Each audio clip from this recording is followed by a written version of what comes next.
latest news around southwestern Connecticut. Kevin Coleman in for Frank Garrido today with a look at your forecast and a Nutmeg Sports update. And of course, later on, Donald Ang will join us to take a look back on this day in history. But first, Milford firefighters, police, and the DEEP officials escorted a small all-terrain vehicle across the sandbar at Charles Island Sunday evening after a body was found on the island, presumably that of 28-year-old George Swaby, the man who was swept from the sandbar Friday around noon. Now, a body fitting the description of the man who was swept off the Charles Island sandbar in Milford has been recovered. That was according to Fire Battalion Chief Anthony Fabrizi. The victim has yet to be positively identified, but matches the description provided by family members. Now, police announced via Twitter Sunday evening that the body had been located on the shore of Charles Island. The Department of Energy and Environmental Protection, Milford Police, and fire officials removed the body to Silver Sands Beach, and the medical examiner's office was notified. The Milford Fire Department officially suspended the search and recovery efforts for the victim late Saturday after a large portion of Long Island Sound near Charles Island was methodically searched by Marine and airborne units from multiple agencies. Now, side-scan sonar technology was used to try to locate that man, but was unsuccessful. Now, Swaby, whom DEP officials said is from Bridgeport, was swept from the sandbar on Friday. And you can get more on that story at milfordmirror.com. In other news, 2 are dead and 1 is hospitalized after Norwalk police responded to 3 drug overdoses Saturday morning. Norwalk police said they responded to the 3 overdoses between 8 in the morning and 9 in the morning at 3 different addresses. Now, based on their preliminary investigation, Norwalk police say it appears that crack cocaine laced with an opiate may have led to those overdoses. It's unclear if the crack cocaine has been sold outside of Norwalk. Detectives and the crime scene unit are actively investigating those cases and asking anyone with information to contact them at 203-854-3111. And in other news, Darien police say chlorine exposure at the Darien Country Club sent 6 children to the hospital on Saturday. At roughly 3 in the afternoon, Darien police received a report of possible chlorine exposure at the club, which is located at 300 Mansfield Road. Post 53 and the Darien Fire Department also responded. Now, emergency responders quarantined 7 children from ages 8 to 16 who were complaining of symptoms of chlorine exposure. They were evaluated by EMS, and 5 of them were transported to Stamford Hospital as a precautionary measure. All of the children were conscious and alert, and shortly after 3 in the afternoon, Darien police received a complaint of another child having difficulty breathing at her home. Police determined she had also been at the Country Club of Darien at the time of that exposure, and she was taken to the hospital as a precautionary measure. Emergency responders cleared the scene shortly after, and the club remained open. You can get updates on that story at DarienTimes.com. And in other Darien news, Norotan Fire Department's Marine Unit 34 assisted on a call Friday evening that after a boat capsized and 3 people on board were in the water calling for help. Now, the location was described as south off of Shippen Point off of Stamford. Norotan Fire worked with boats from Norwalk, Stamford, and police from Greenwich as well as Darien. The vessel was located by Stamford Fire, and all passengers did get to shore safely. Marine 34 is the only firefighting and rescue capable marine unit in the town of Darien. It allows Norotan to respond year-round to various types of emergencies that occur on Long Island Sound, including man overboard calls and search and rescue operations. And in other news, more than 90 people were hospitalized during a concert Friday night featuring Chance the Rapper in Connecticut. Now, many were taken to hospitals for excessive drinking, according to Hartford Deputy Chief Brian Foley. He said Saturday that officers made 50 underage drinking referrals at Hot 93.7's Hot Jam concert at the Xfinity Theater. Most of those charged were issued a summons to appear in court, and several other arrests were made throughout the evening. The crowd was apparently made up of people in their late teens and early 20s, Foley said. Tailgating, partying, and excessive alcohol consumption was extremely prevalent. Foley said a large number of people hospitalized were underage attendees experiencing severe intoxication.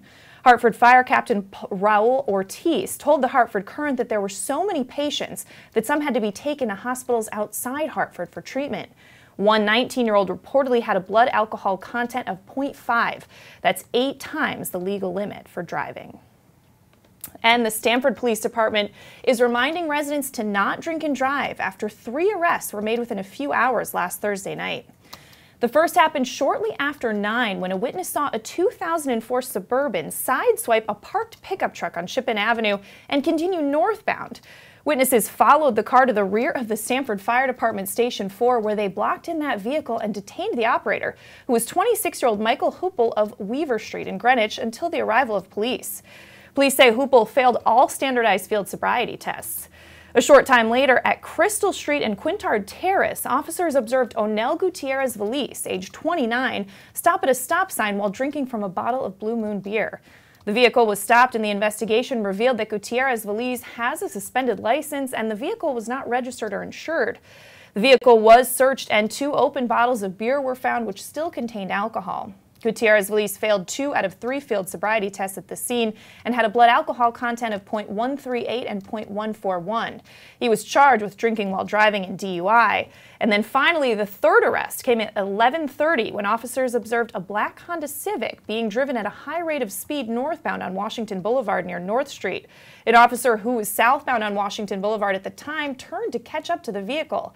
The officer then followed it through Bull's Head onto Long Ridge Road, where it reached a high speed of 67 miles per hour and crossed the lane line several times. Well, a traffic stop was initiated, and the operator, identified as Silvio Confitero, age 23 of Danbury, still had his Alive at 5 bracelet on his wrist, police said, and smelled heavily of alcoholic beverages. He was allegedly unable to perform field sobriety tests to standard and was placed in custody. His breath test readings were 0.157 and 0.1457. All right, well, let's switch gears now. Throw it over to Kevin Coleman for a look at the forecast. Kevin.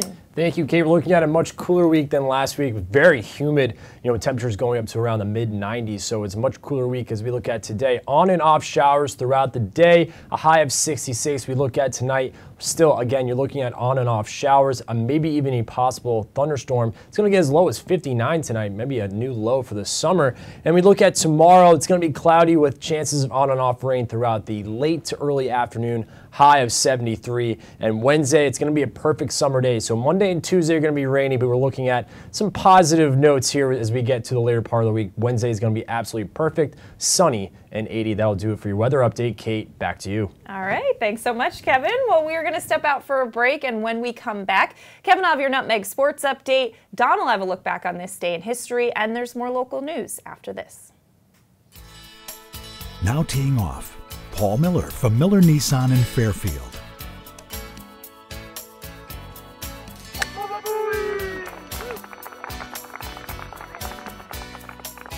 Excuse me, Mr. Miller. What about my new Sentra? Right now, lease a 2017 Sentra S for only $97 a month. He is never going to retire. At Pure Barre Ridgefield, our tried and true method can shape every body and fit any schedule.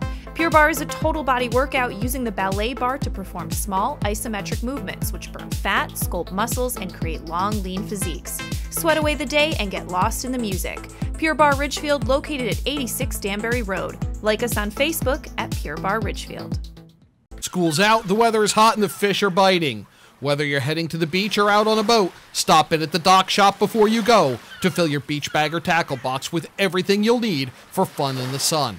A new beach cover-up, some sunscreen, or just some bait, the dock shop has you covered from either location. 51 Tokenique Road, Darien, 609 Riverside Avenue, Westport. And yes, you heard that right. Bait is now available in Darien and Westport. The dock shop, 51 Tokenique Road, Darien, 609 Riverside Avenue, Westport. DockShop.com.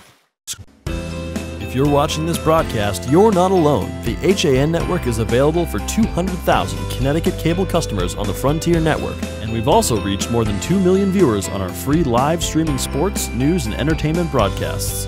To reach our rapidly growing audience, contact Advertising Director Jessica Murrin at 203-273-7312 or email jessica@han.network.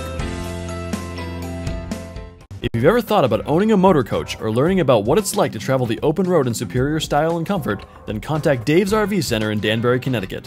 offering the best quality Class A motorhomes from Newmar, travel trailers and fifth wheel lines from Surveyor, and a toy hauler line from Work and Play. Choose from Newmar's Gas Line, Base Star and Canyon Star, or from Newmar's Diesel Line, Ventana and Dutch Star. And with unparalleled service and maintenance, Dave's RV is committed to keeping you and your motor coach safely on the road and enjoying it to the fullest. Stop by their showroom, 2 Industrial Plaza Road, Danbury, Connecticut, or call 877-483-3866. If you've ever... Welcome back to this July 24th edition of your Coffee Break on the HAN Network. Time to take a look back on this date in history with Donald Eng. Don. Well, Kate, we think of family arguments as frequently taking place in the kitchen, but that's not always the case. More on that in a moment. First, though, we go all the way back to 1911. Guided by a 9-year-old native boy, Hiram Bingham III rediscovers Machu Picchu, the so-called lost city of the Incas. Originally built as a summer retreat for the Incan emperor about 1450, it was abandoned a century later during the Spanish conquest, but the Spanish never knew of its existence. Bingham, by the way, was an interesting character. He served the shortest term in history as Connecticut governor, after being elected as governor of Connecticut and U.S. Senate from Connecticut in 1924. He would serve a one-day term as governor before resigning. He is also one of the historical figures that the character Indiana Jones was based on. Next up, we go to 1983. George Brett of the Kansas City Royals hits a game-winning home run, but it is then nullified in the so-called pine tar incident. Now, Brett had pine tar, which is a grip enhancer, about 18 inches up the barrel of his bat, technically making it illegal. Yankee manager Billy Martin had known about it for days, but had not done anything about it until Brett hit a home run. He then brought it to Tim McClellan's attention, the home plate umpire. McClellan called Brett out and was then very nearly murdered on the field by Brett. The Royals' protest was actually upheld by AL President Lee McPhail, who ruled that the spirit of the rule had not been violated, but he retroactively kicked Brett out of the game for his subsequent actions. Staying in sports now, we go to 2005. Lance Armstrong, who had survived testicular cancer that had spread to his brain about a decade earlier, wins his 7th and final Tour de France. Armstrong's seemingly superhuman endurance had long been rumored to have been chemically enhanced, accusations which he had vehemently denied. He would eventually be stripped of his 7 wins due to doping in the 11-year period between 1999 and 2010. 9 Tour de France wins have been vacated. Finally, now we go to 1959 for this. You must not be afraid of ideas. Вот мы вам говорим, вы-то не бойтесь идей, а нам бояться нечего, мы уже вырвались из этого, понимаете, положения, когда нас идеи не пугают. We are not afraid of ideas. Yes. Well, then let's have more exchange of them. We all agree on that, right? Хорошо. Вот, что, с чем согласны? Now let's go look at our picture. Я согласен. That was Richard Nixon and Nikita Khrushchev engaging in the so-called kitchen debate at the American National Exhibition in Moscow. The display that they were in was a model of a house with every conceivable labor-saving device that capitalism had yet devised. Nixon boasted that any American family could afford it. The impromptu exchange, which occurred in the fake kitchen, which was cut in half for easy viewing, was broadcast nationally in both countries. It was one of the highlights, if you will, of the Cold War. That is your look back in history for today, July 24th, and I'm Don Ling. All right, thanks so much, Don. Well, in other local news, a house in Monroe was damaged Sunday afternoon by a falling tree. Stepney Volunteer Fire Department shared photos after it was called for a tree that had fallen onto a house. Now, the homeowner was not home at the time and nobody was injured. Firefighters were on the scene for a little under an hour and assessed for any hazards while Eversource Connecticut shut off power to the residents. You can get more at the Stepney Fire Department's Facebook page. But let's throw it back over to Kevin Coleman for a Nutmeg Sports Update. Kevin. Thank you, Kate. Baseball in Trumbull continues to be red hot this summer as Trumbull's Dan Keckler, he pitched a 2-hitter when Post 141 defeated Greenwich 8-0 in their Connecticut American Legion Senior 19 and under Southern Division Super Regional Tournament. An elimination game at Palmer Field in Middletown on Sunday. Trumbull will now play number 2 Cheshire on Monday at 6:30 at Palmer Field. And Trumbull, their 13 and under team defeated Suburban Vermont 11-0 in the quarterfinals in the 13 and under Babe Ruth New England Regional Tournament. Up in Massachusetts this weekend, the victory earns the local boys a trip to the semifinals tonight at 6 p.m. at Boland's Field in Westfield Mats. Mitch Russo earned the victory, striking out 6, and also contributed with a single at the plate. So best of luck to both teams, especially the 13 and under boys as they get ready. And of course, we have the 14 and under Trumbull tournament tomorrow, and we'll get you all that covered at 2 p.m. on Nutmeg Sports today with myself and Joe Mixie. We're also going to be joined by former major leaguer and Trumbull native Jamie D'Antona. He's going to come in studio and join us. We're going to talk a little baseball, talk about what's going on with the boys this summer and all that. It's going to be a very fun show at 2 p.m. Be sure to follow us on all our social media devices. So hop on Facebook, Twitter, Instagram, Snapchat, and be sure to follow HN on all those devices. That'll do it for your Nutmeg Sports Update. Kate, back to you. All right, Kevin, thanks so much. Sounds like a great show coming up at 2. Should be fun. All right. Well, in other local news, over the last 2 weeks, the NOAA Fisheries Greater Atlantic Regional Office has received multiple reports of interactions between boaters and whales in New England waters. Now, during the summer, whales are feeding on small schooling fish and zooplankton called copiads and have been spotted in coastal areas. Now, increased whale activity in areas off northern New England are coinciding with summer boat traffic. Officials are aiming to remind boaters of ways to prevent accidental interactions with the whales, which can be fatal to the whales and cause damage to boats. Now, NOAA Fisheries asked boaters to keep a close eye out for feeding and traveling whales, and to remember to follow safe viewing guidelines, which include staying 100 feet away from whales, such as the humpback, fin, sei, and minke whales, and 500 feet away from the critically endangered North Atlantic right whale. Well, the New Canaan Republican Town Committee, which conducted a local caucus on Tuesday, July 18th, where Kevin Moynihan won the party endorsement for first selectman by a vote of 10 over incumbent Rob Malazzi, will not perform a recount of the votes as requested by Malazzi. That, according to RTC Chairman Patrick Donovan on Friday. Now, Donovan said it is not within the New Canaan Republican Town Committee's power or authority to undertake a recount of the caucus results. The RTC, its officers, and the moderator of the caucus do not have the power to overturn the rules that were adopted by the caucus of New Canaan's Republican electors on July 18, 2017, Donovan said. The rules voted on and adopted by the caucus state that votes will be recounted in the event that 5 or fewer votes separate the top 2 candidates from any office. But there's a lot more on that story at ncadvertiser.com. And Wiltons Town and Country Farm and Garden Center, an iconic local business on Route 7 since 1969, has not suddenly gone out of business, despite some conflicting reports. Our own Wilton Bulletin reports that passerbys may have been surprised to see wooden pallets piled high around the perimeter of the shop and the store closed during the week of July 9th. However, owner Steve Sacchetti explained that construction work on a telephone pole is taking place, so he wanted the place clear. At the same time, it gave an opportunity to give employees some summer vacation time. Several signs at the building indicated that it will reopen July 26th. All right, well, we are going to step out for a break, and when we come back, we're going to recap some of the top stories we're following today on your coffee break after this.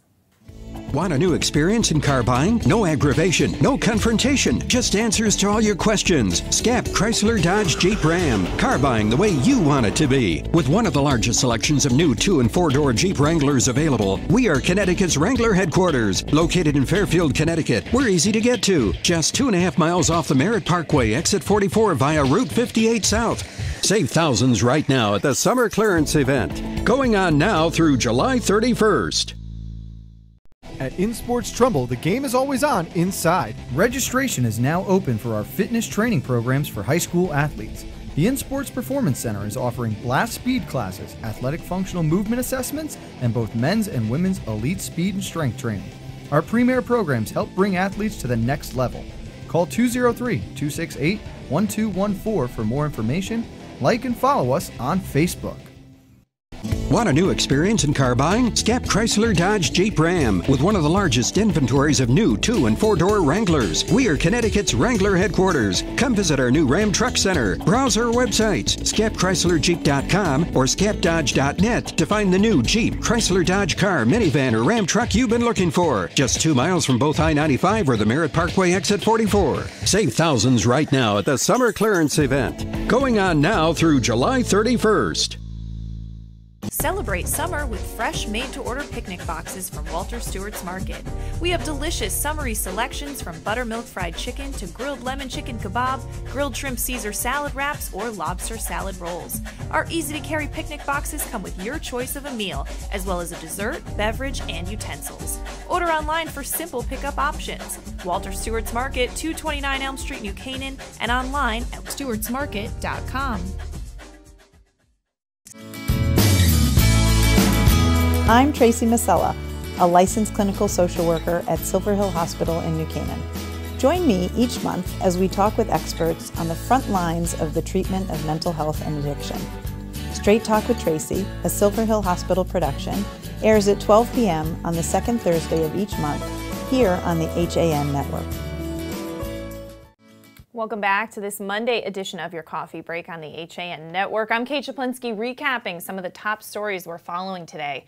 Milford firefighters, police, and DEP officials escorted a small all-terrain vehicle across the sandbar at Charles Island Sunday evening after a body was found on the island, presumably that of 28-year-old George Swaby, a man who was swept from the sandbar Friday at noon.